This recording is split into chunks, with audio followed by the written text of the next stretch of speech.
Hi, it's Becca and welcome back to my channel. It's the start of a new academic year and this video is for anyone who's had a setback with maths, especially if you're working towards a qualification like GCSE or functional skills.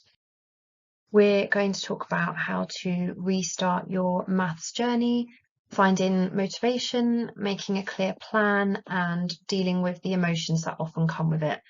By the end of the video, you'll have some practical strategies that should help you get back on track and hopefully help you feel more confident moving forwards.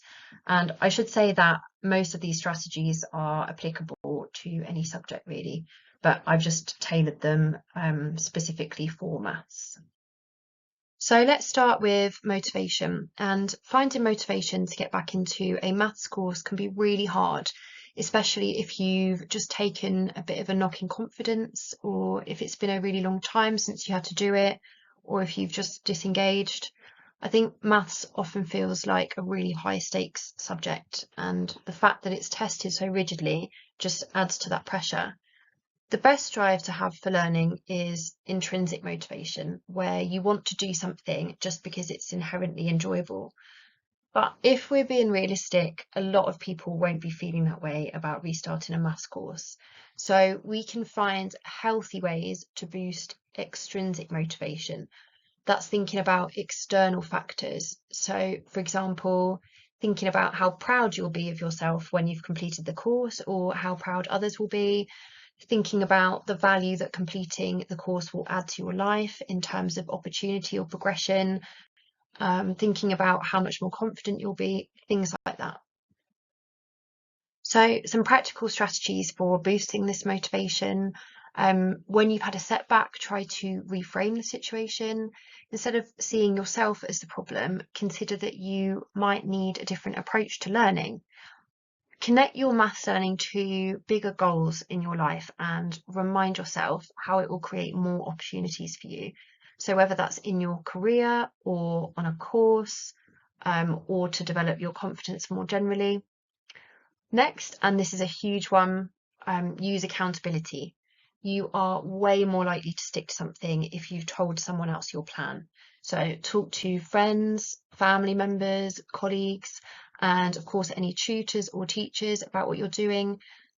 Even ask them to check in with you to see how things are going. And finally, break things down. Maths feels like a huge subject, well, because it is. Breaking it down into topics and subtopics will help things feel less overwhelming. And in the same way, taking each day, week, and month at a time will stop you feeling like you need to learn everything now immediately, because that pressure can make things feel so much harder. Following on from that breaking things down strategy, let's talk about planning. So having a plan can help you feel so much calmer because you've got some structure, an idea of what you're going to do. And this is really helpful for boosting motivation. If you just sit down from time to time and pick a topic at random, things can feel disjointed and you can just feel like giving up.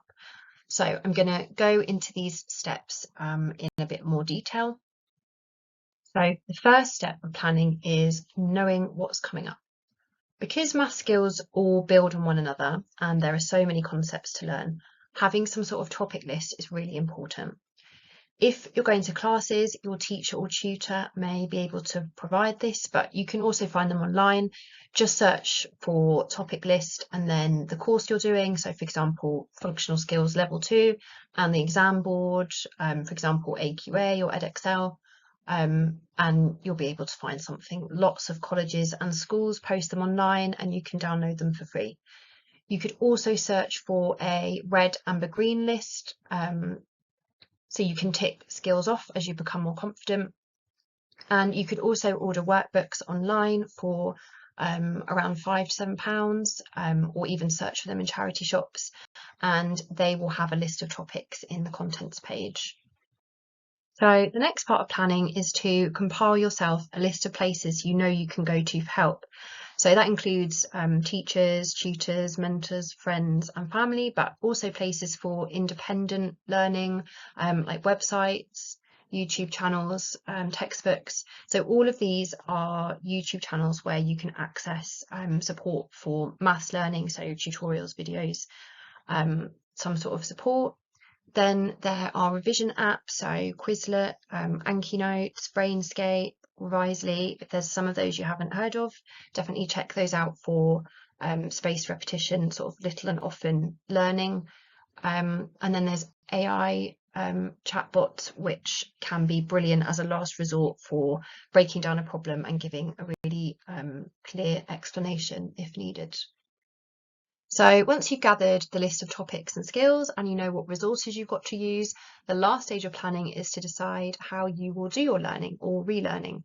When you've got a busy life, or if you struggle to get started on less than desirable tasks, deciding what you're going to do ahead of time can really help. And it also makes you take into account how much time and energy something might take.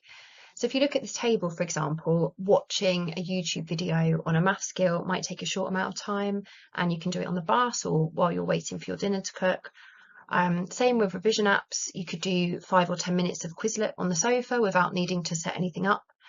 Whereas longer strategies like textbook questions or past papers need a bigger block of free time and require a quiet and distraction-free space. So you'll need to factor that in. Some people like to create a time plan, something like this, where they block out all their commitments, work, school, family time, appointments, and then this lets them see where their free time is and what learning strategies they could fit in around them. This approach is really a bit too structured for some people, and it requires additional planning, but it's definitely something to consider if you think it might help you. Another strategy is to think about how you're going to organise all your materials. You might keep notebooks or folders, or another strategy for this is to use some organisational software like OneNote. So OneNote is a Microsoft product that can be used to organise and compile information and resources from lots of different locations. So it's a really nice way of keeping everything in one place. And the way you set up your notebook is that you create different tabs, like I've got down here on the left-hand side. And then within each tab, you can add pages. So for example, I've got this planning tab where I've got a schedule that I can kind of fill in with what's coming up in the week and where I might fit in some revision or learning strategies. You could paste in your topic lists for each area of maths that you're going to be working on so that you can kind of tick things off as you go. And then when it comes to putting in the actual content, like learning content, you can paste in YouTube videos. So if you found something that really works for you, it's like a really good place you can kind of keep those together with questions that you might want to work on for practice. Another thing that's really useful is that it's got the Ink to Maths function, so you can it just makes kind of writing, especially with fractions and kind of indices, that sort of thing, it makes that much easier if you want to do topics like that. So really good way to keep everything together if it's something that you're interested in. It's a free part of the Microsoft range, so if you've got Windows you should have it on there.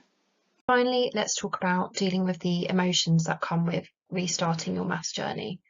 It's really important when maths feels tough to remember that you're not alone and to lean on your support network. So friends, family, colleagues, even online groups. If you're struggling with maths, you are definitely not on your own.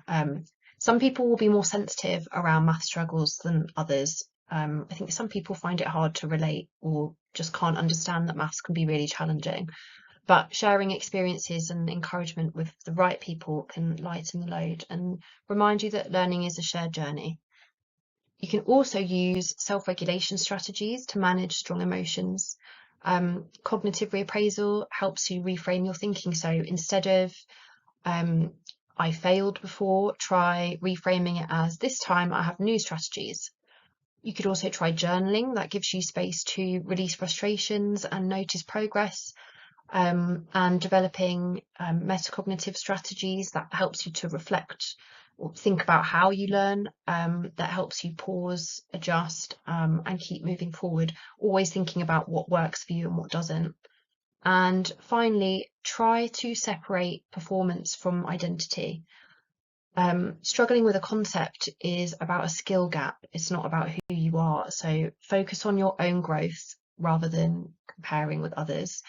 And remember that maths is a skill that can be developed, not a measure of intelligence or self-worth. So that brings us to the end of the video.